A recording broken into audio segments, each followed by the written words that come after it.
Good morning, YouTube man. Always George Page, aka the Emperor of WMA Talk, coming to you live on YouTube. Well, I've been a little bit quiet on my WMA content. I don't like I said. I respect my brother's the coach, Execution 23, Combo Breaker 99, and No Filter in May. They really stay on top of the stuff that's going on. I'm so busy with my bodybuilding stuff, so now I forget the every now and then I got to do some stuff on WMA. And this is news that's been announced that this season, this year, is going to be the return of the Ultimate Fighter. The Ultimate Fighter, it was a popular show where, it was created by Dana White, where you compete, contestants would pick to compete for a contract to be on the UFC. So, and this year's coaches are going to be the current 135 champion Juliana, the Venezuelan vixen, Pena versus the double jump champ or former double jump champ, Amanda Lioness Nunes. And this is a big event. I mean, it's been a while since you had two female coaches, especially, the champion and the challenger, um, you know, host, being the coaches for the show. And this is the show's very popular. And right here in the back you have one Mr. Forrest Griffin. And, Forrest was the first um ultimate fighter champion. This is him and his finished fight between him and Stephen Bonner. That fight. I saw that fight. They was gold blows. And surprisingly, Forrest pulled out a win. I mean, it could have went either way, but I think Forrest was just dominant. And this was posted by my brother Common Breaker 99. Shout out to Common Breaker. Check out his channel. I follow him. He follows me. He makes great content. He's a very strong advocate for women in mixed martial arts. And here's the list. Now, this season, Ultimate Fighter is going to have, it's going to have, I think, it's a Ultimate Fighter 30. It's TUF 30. And here's the roster. You have 8 heavyweights, and for the men's division, and 8 flyweight for the women's division. And then I noticed on the top a name, and this is a lady who has been on my podcast a couple of times. We follow her. She's a great lady. I'm a fan of her. One Miss Chantel Killa Coates, aka Miss 23 Seconds, and she's making her shot to the UFC, and this is a great opportunity. I mean, and I was sending some every so often I send some stuff to Chantel. She responds, and I was wondering why is she responding. Then I found out because it's why. Because sometimes when you do these reality shows, they put you in a bubble. You can't in contact with family or friends. Now Chantel's filming for her Invicta fight where she knocked out a girl in 23 seconds. And that's legendary. That's where she killed a coach, but we call it Miss 23 Seconds. And after that, she took a loss, but then she took some time off to have her daughter, precious little baby. And Chantel, she's in the military service, so thank you for your service. She's a reserve officer in the army. And she also a while back she signed a contract with Competitive Global, where she fought a fight with this girl, uh, Little Wolf they call her, the Wolf they call her. Remember her? She had a fight with her, and she beat this girl. I mean, it was a close fight, but she put up a good fight and she won. And that was also my concern was she's gonna lose because Competitive America is a very popular Latin MMA company, and granted, she's being an American. I think it was gonna go with her, but she put up a good fight. And then we have here Peralta. She's on also going to be on this season.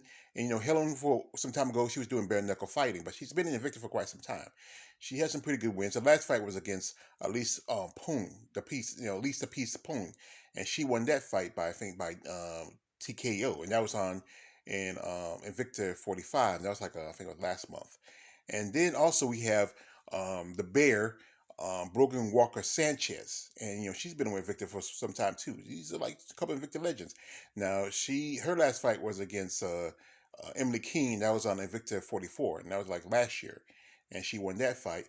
But she was one of the only first women to give Miranda Fear the Maverick, her first loss, in Invicta. And she bounced, took some losses herself, but bounced back. But this is going to be a big shot, as this is going to be possibly the lead up for the rematch between Juliana and Amanda, and that's the big thing. And being this is probably one of probably the best, probably more. This is going to probably the controversy of this one is going to be bigger next to probably one of the biggest coach controversies that was in the Tough few years ago, and when Ronda Rousey and Misha Tate were coaches on Tough. Now, if you remember something about this show, the truth was Ronda was supposed to fight. I'm supposed to be coaching against Kat Zingano, but because Kat had knee issues, she had to drop out. You know, so they got Misha Tate, who lost to Kat in that chance for her shot for the title. That was been a few years ago. But also part of that group was the Venezuelan vixen Juliana Pena. Now she won in the semis, and then she got the chance to fight in the finals against Jessica Rakoczy, who fought under Ronda Rousey. You know, she was one of Ronda's buddies. And then what happened to Jessica Rakoczy? You know, Jessica Rakoczy used to be a boxer, and one of her fights was against Jennifer Alcorn. Now I always want to see a rematch of that fight, but can't even find that fight anymore because I think somebody with Jennifer's Alcor's camp or her manager just, you know, I don't know. It's always some beat crap with that. But anyway, you know, also, you know, the Tough was the start of the strawweight division. You know, you had people like here, like, you know, you see Rosana Nunez, you see Angela Hill, Felice Herrick, you see Carla Esparza, Tisha Torres, and the steroid cheat, Jessica Panay. And also, you know, most of those ladies are still on with the UFC. And that's been almost 6, 7 years ago. You over here in the corner, you have footface Angela Magana, but she's somewhere fighting bars, something like that. And also one of the biggest um, at times we had Tough, we had two female coaches, was when you had um, Joanna Don't Call Her Bojangles JJ versus Claudia Gadelha, and you know, and this was one of the I think one of the most controversial ones where Joanna told Claudia go back to the jungle. And I mean, that's racist. You know, we all know how Bojangles is. You know, and you know, telling the girl go back to the jungle. Brazil, there's more than jungles in Brazil. It's I mean, that's just ignorance. But you know, this is something I watched Dana White. You know, Dana White, why this season of Tough? Why didn't you have maybe two women divisions? Most definitely. Right now, two truth is flyweight's stacked. They got some good fighters in flyweight. They don't need any more. They don't need any more bodies for flyweight. And the heavyweight division, they're stacked. They don't need no bodies for heavyweight division. Why not bring in two divisions that need to be fixed? One most definitely is the 145. The last time you did 145, you messed it up. You need to bring in women who are true 145ers. Also, the big question is 105, the atomweight division. As you know, the current Invicta 105 champion, Jessica the Queen Debone, she's been talking about this. Why not have the 105 division? You have fighters over UFC that probably need to go to 105, who's not good at 115. And also, you know, the former champion, Alicia Zapatella, you know, she's thinking about going to 115. She probably get a good chance to go to UFC, but she's probably better at 105. And that's another fight they can use to build the division up. You know, especially, you know, these two women. You know, 105 may not see a lot of knockouts, but these girls fight furious and fast. And you know, that's a good thing. That's truly some great battles at 105.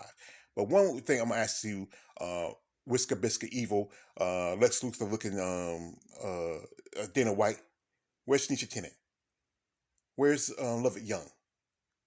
Where are they? You know, if you could have done this, you could have even helped, you know, develop the 135 division.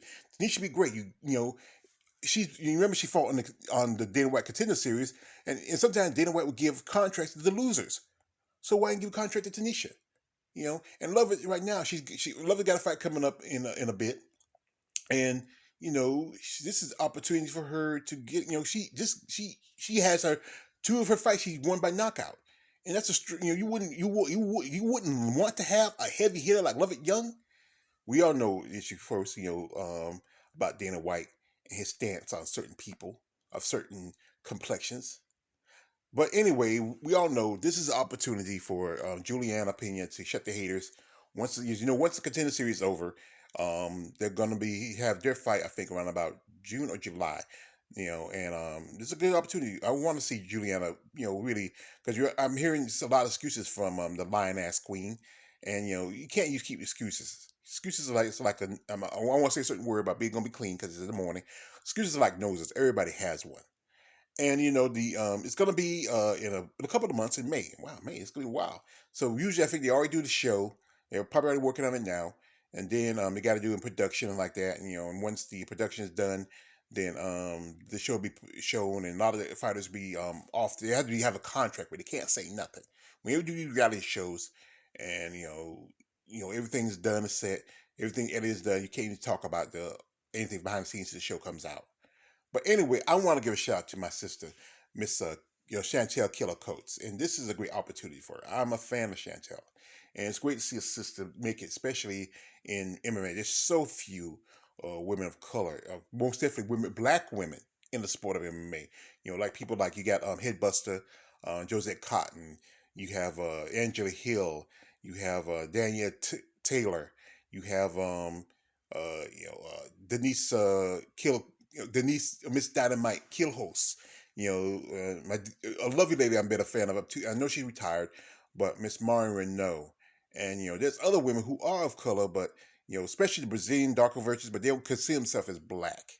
But you are black. You got to remember that. You know. But I want to give a shout out to her. She is a lovely lady. She's a auntie, a sister, a friend, a mother. She serves our country. I want to say thank you to her for her service, and I hope the opportunity. I don't want her to get put out on in the first round. I want to stay at least. I want to at least get to the finals. I want her to get to the finals. I would have loved to see, and also if she doesn't win, you got to give her a contract anyway, because Dana White still give fighters who don't even win contracts when they do tough. So if you don't give her a contract, Dana White, we know what kind of person you are. But anyway, the fight is gonna be on uh you know uh, ESPN Plus. The series. I don't like doing streaming. I hope they do this. I hope they show it on like regular ESPN for people who don't want to do streaming, because I don't want to throw my money away on something that it's like what I heard about ESPN Plus is trash. They just it's not that great. That's why a lot of people do the streaming thing instead of buying ESPN Plus. But it's gonna be like I say the Tough Third is gonna be on May 3rd. I'm hoping ESPN will show it on regular television, because I like to watch on regular cable television and doing streaming. But like I said, I want to support my sister, Chantel Killer Coates. I wish her all the best of luck, and I hope she does get the chance to be on the UFC, be in the UFC, because we use more women of our complexion and from our community. It's my All the Way Judge Page, aka the Emperor of Female Bottom Talk. Don't like, subscribe. I'm out.